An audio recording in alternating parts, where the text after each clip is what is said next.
señor alcalde, é quen perde unha votación, dende logo quen desbota por terra pois o traballo de tantas entidades culturais, sociais, deportivas deste municipio que levan xa moitos meses agardando pois por esas subvencións nominativas, e a vez pois o que vemos é que, como digo, esa non é unha proposta do Goberno, é unha proposta do Bloque Nacionalista Galego. Non vamos, dende logo, a respaldar, como digo, pois esas subidas injustificadas de algunhas subvencións. En todo caso, falamos detidamente, como xa o fixemos en plenos anteriores, do Festival Mares do Mundo, co que non compartíamos, pois, dende logo, o funcionamento, a dotación, e, dende logo, non fomos conscientes de que trouxese un retorno proporcional ao noso municipio, ademais de todas aquelas facturas que se pagaron a través de un recoñecemento extrajudicial.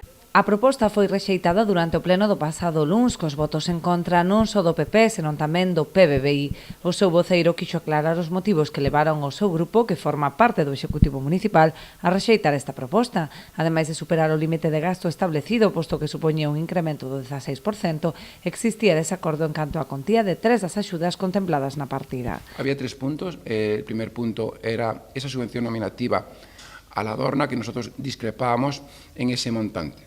¿Por qué?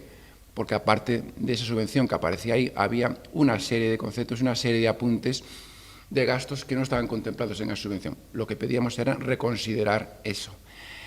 Pedíamos también reconsiderar el tema de la mancomunidad, ese incremento que le damos a la mancomunidad.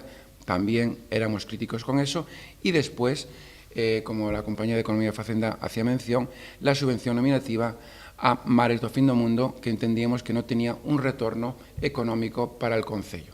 Aínda así, o tenente alcalde afirmou que están a traballar para poder aprobar unha nova proposta canto antes, que permita facer efectivas as axudas a numerosas entidades sen ánimo de lucro, que precisan do apoio do concello para seguir a desenvolver a súa actividade.